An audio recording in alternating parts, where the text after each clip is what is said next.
अस्सलाम वालेकुम नाज़रीन, कैसे हैं आप? उम्मीद करता हूँ आप खैरियत से होंगे।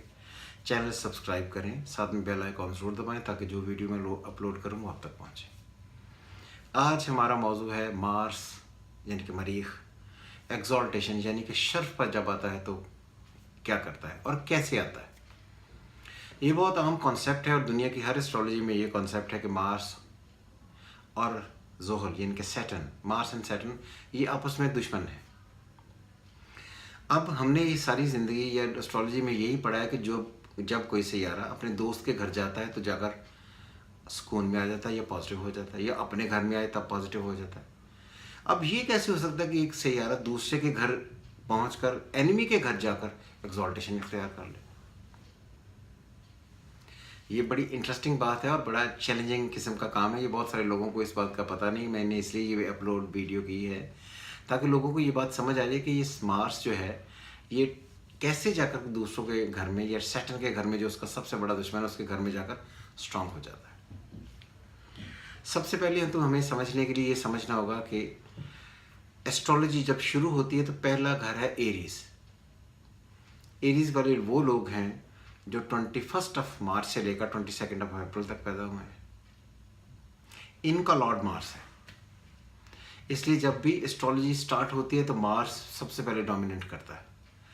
ये बात आपने पूरे तरीके से याद रखनी है कि मार्स वो वाहिद सैयारा है जो किसी भी प्लेनेट से कभी नहीं मरता। इसके कोई भी एस्पेक्ट इसको हो, ये कभी नहीं मरता, कितना भी कमज़ोर हो ये मरता नहीं। और स्पेशली उस वक्त नहीं मरता जब ये अपने घरों में हो, एक्सॉल्टेशन में हो तो क्या ही बात है। इसलिए ये बात याद रखें कि एरीज का लॉर्ड है मार्स।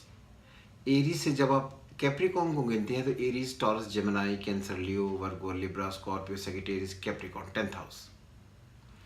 जब असेंडेंट यानी कि आपके असेंडेंट यानी कि दिमाग का लॉर्ड आपके घर में हो या वहाँ से उठकर 10th में आए तो इसका मतलब ये है कि आप दिमागी तौर पर इतने ज़्यादा स्ट्रांग हैं कि आप किसी की सुनने की ज़रूरत नहीं, कि आपको हर एक बात पर कॉन्फिडेंस है और आप एक बात समझते हैं।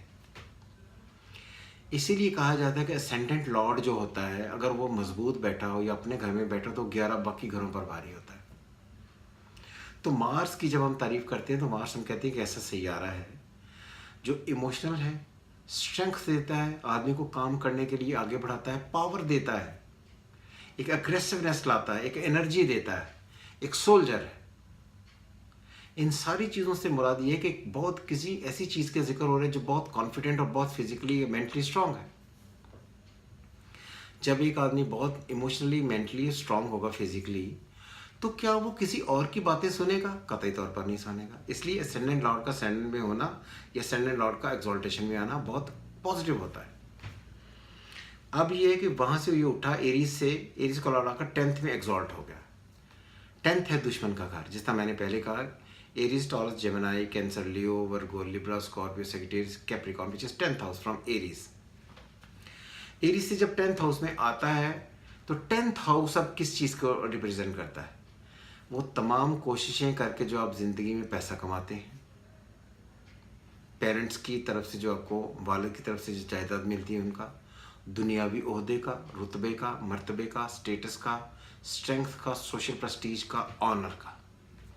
तो ये कैसे हो सकता है कि एक आदमी जो पहले से ज़्यादा हमेशा से कॉन्फिडेंट रहा है और सबसे ज़्यादा कॉन्फिडेंट रहा है, वो 10th हाउस में आए और वो सारी चीज़ों को अपने ना लेना चाहे?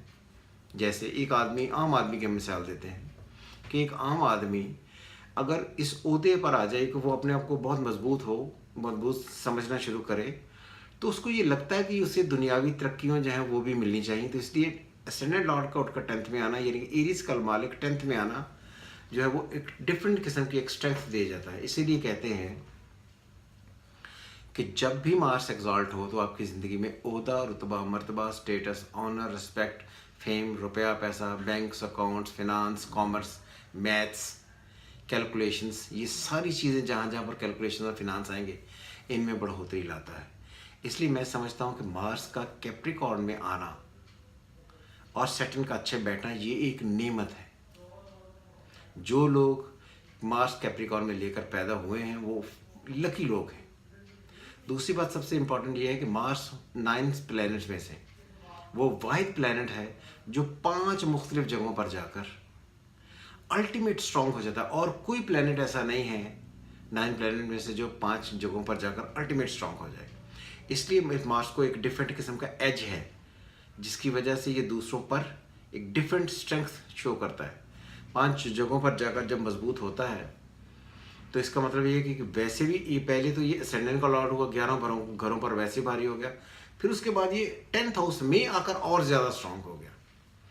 जब और ज़्यादा स्ट्रांग होगा तो हर किस्म की चीज़ें, जिनमें घर, ज़मीन, जायदाद, दुनियावी मामला, ओहदा, रुतबा, मर्तबा, status, finance, banks, accounts, commerce, ये सारी की सारी चीज़ों से जिनका डायरेक्टली कंसर्न है दुनियावी से मामला से, वो नहीं मिलेगी। मार्स यूथ का लॉर्ड है और ये सब कुछ वो यूथ में ही देकर चला जाता है बंदे को। इसलिए जब जब भी आप देखें किसी के हॉरोस्कोप में मार्स स्ट्रांग बैठा है तो आप ये देखेंगे कि उसने अपनी ज़िंदगी में, और स्पेशली 28 और 38 इन सालों में बेपनाह तरक्कियाँ की और उनकी ज़िंदगी एकदम से एक्सेलरेट हुई है। इसलिए ये बहुत कमाल की बात है कि मार्स का एग्जॉल्ट होना बहुत अच्छे रिजल्ट्स देता है। इसलिए जब भी आप किसी का मार्स देखें तो ये समझें कि इसकी ने अपनी ज़िंदगी में, यूथ में बहुत आला मकाम हासिल किया है। मेरे एक कज़न हैं, बड़े मशहूर सोल्जर हैं, उन्होंने बहुत सारे, उनको गैलेंट्री अवार्ड भी मिला है। उनके 10th हाउस में सैटर्न इन कैप्रिकॉर्न है, एग्जॉल्टेशन में।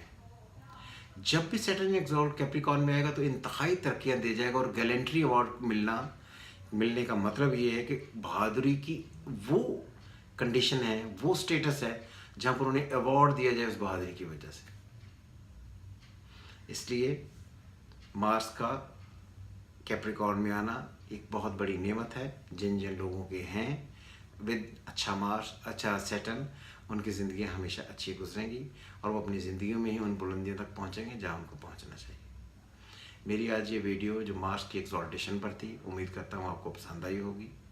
मेरा नंबर है 0321441924।